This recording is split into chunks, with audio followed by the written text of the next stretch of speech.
Zdaj pa ti meni nekaj boje, si kdaj že videl žlico pa vilico v enem?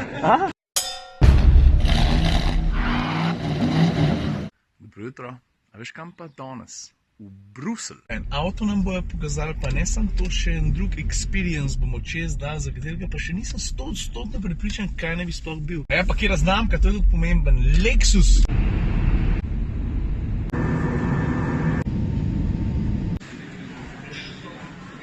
Event se bo vsak cajt začel, še vedno ne vem, kaj točno se bo dogajalo, malo se mi pa sanja. Lexus bo predstavil ene posebne vrste lounge, tako da smo zdaj na poti na letališče. Se pravi, potem, ko smo danes že prišli na ta letališče, smo se vrnili, spet smo morali narediti check-in, čeprav ne bomo nikamor doleteli, dobil sem pa tole. Evo vidiš, the exclusive new lounge by Lexus. Pa da vidimo, kaj je noter.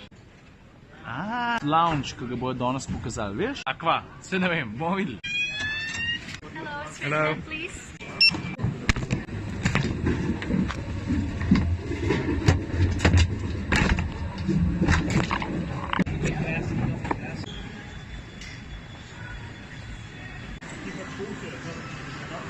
Hello. Here you go. Have a nice evening. Thank you. Have a nice You're welcome, evening. thank you. We are really ready to take off. Ladies and gentlemen, the new lounge by Lexus. No, stari, evo ga, 700 kvadratnih metrov, za 175 ljudi, vse skupaj zelo avtomobilsko obarvano, bom točno razložil zakaj, pa mislim, da sem te prvi šel noter. Stari. 2 tedna za v mojo dnevno, prosim. Ok, malo razložim zakaj. Veš, Lexus vedno prav, ne, mi bi radi naredili še kaj zunaj teh strogo določenih meja avtomobilskega sveta. Tudi zato, da bi še kakšen avto več prodali in to je en tak dober primer. I could get used to this, very many. Kva pa ta stena za ozadje? Ampak nekaj pa treba priznati, ne, se jim je pa vse malo Audi noter prikradlo, se jim tako postran. To je pa Mark Levinson room, sem priješ pa dobro muziko poslušati, če se ti kaj tacga zahoče. Zvočniki na stropu, ne, to že nekaj pove. Ok, pičimo naprej. Zdaj, če si malo zaspančkan, soba za počitek, kakorkoli čudno se to sliši. Excuse me, I want to be alone. Zaklenemo. Starry, starry night. Se sploh kaj vidi? Tukaj lahko spiš. To je pa lev. Gremo naprej.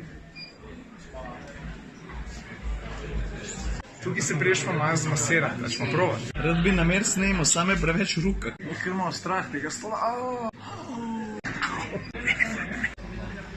Gremo naprej. Se po eni strani jaz nisem ekspert za te hudo ekskluzivne lounge, ne, ampak reč kar češ, meni se tole vse skupaj zdi kar next level shit. Zdaj pa ti meni nekaj boje, si kdaj že videl žlico pa vilico v enem? To je žvilica. Ups.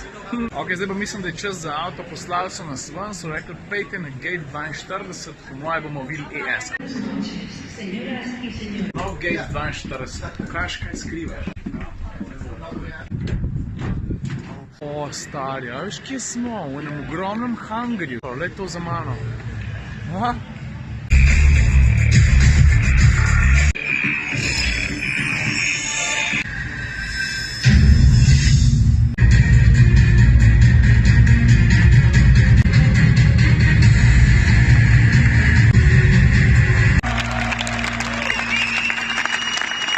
Ladies and gentlemen, please welcome the all-new Lexus ES. No evo, to kar vidiš za mano je to nov Lexus ES. Zdaj ta avto ne bi bil vse, ker so tudi drugi Lexusi. Je pa obenem tudi res, da pravzaprav ta model obstaja že koliko? 29, skoraj 30 let.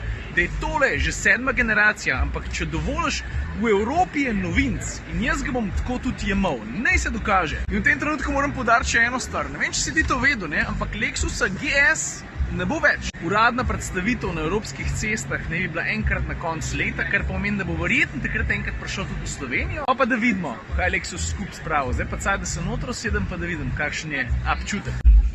Zdaj, kar se dizajna tiče, sodu ne bom. Moram reči, da na en način je manj ekstravaganten, kot je bil GS. A je to dobro, a je slabo, bomo videli. Moram pa reči, da to, kar šlatam v tem trenutku, je kar v redu. Zdaj pa tako, ko ponovadi ti pokažem, kaj vidim. Vrata, evo, armaturna plošča. Pa veš kva, razmeroma majhen volan. kup konvencionalnih stikal, tole ploščico pa že poznamo za upravljanje z umestnikom tukaj gor, vidiš? Ne moram se odločiti, ali mi je ful všeč, ali mi ni tako všeč, se mi zdi, da sem nekje vmes. A veš kaj, ne? Vsak nov avto, ko ga takole vidiš nekje pod reflektorji, to je ena stvar, ki ga vidiš pa pol na cesti, pa ki ga zapeleš, ki ga čutiš na drugačen način, tisti je pol, ne? Make or break situacija. Pa še zadnja. Vedno radi slišite primerjavo s kakšnimi premijskimi tekmici, ne, tako letim rekel. Dost več placa, kot oni navadni BMW petici. Če že gledam tukaj, ne, koga je za kolena. Kaj pa ti misliš o dizajnu? A? Pa kakšen se ti recimo zdi od spredi? Pa še od strani, da ga pokažem. Evo ga. Veš kaj, zdaj pa je že malo preveč lačen, pa mislim, da sem za danes že dost povedal, tako da... Ajde.